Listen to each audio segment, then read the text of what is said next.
Now if we move over to the periphery of the tumor, what we'll see is that the tumor cells infiltrate in between these bright pink or red skeletal muscle bundles. And the skeletal muscle bundles actually get entrapped and crushed and become atrophic from the pressure that the tumor is putting on them. And you can see these multinucleated cells here. These are not giant histiocytes with multinucleation. These are actually atrophic skeletal muscle cells. And these cells can become so atrophic that the nuclei overlap and look very dark and hyperchromatic and even pleomorphic. And those cells can cause unnecessary concern for atypia or malignancy and can sometimes lead to a misdiagnosis of sarcoma if one is not familiar with that feature of fibromatosis. But you can see that these really are skeletal muscle bundles right here. You can see the nice cross striations. And these around, the spindle cells around the skeletal muscle are actually tumor cells from the fibromatosis. Look out here to the periphery of the tumor. This is atrophic skeletal muscle, and you can see how the cells are arranged in big fascicles, bundles of muscle.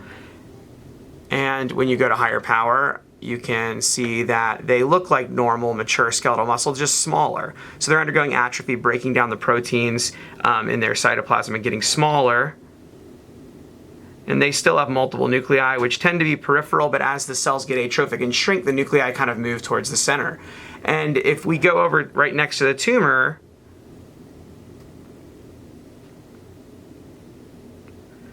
we can see that there's still atrophic skeletal muscle right here. There's bundles, I don't know if it's showing up very well on the screen. There's a kind of a fascicle of atrophic skeletal muscle in here, and look what happens. Some of it's getting trapped up at the very periphery of the tumor. Okay? Look at the nuclei of this multinucleated atrophic skeletal muscle cell and compare it to its massively atypical neighbors. So this is just a trapped atrophic skeletal muscle cell, and look, there's several others right next to it. So atrophic skeletal muscle usually doesn't sit by itself with nothing else. It usually is in a group with other skeletal muscle fibers because they were part of a pre-existing muscle bundle that's become atrophic and gotten entrapped. And usually they have small nuclei. Sometimes the nuclei get very dark and hyperchromatic and small and can overlap each other and look like pleomorphism. And then in other cases like this, you can sometimes get this change, which I suspect is kind of the muscle trying to repair itself, like turning on its nuclei, because you get those clustered nuclei there. That's part of an atrophic skeletal muscle fiber, and and I've seen that many times in settings where it clearly is, not even a tumor. So that's kind of how, by studying the changes that you can see in reactive processes like atrophic skeletal muscle in non-neoplastic settings where it's not a sarcoma, for example, then that's really helpful when you're looking at a sarcoma case and you can say, oh yeah, I remember I've seen skeletal muscle look just like that in that other case where it was, reactive changes around a post-surgical site or something else.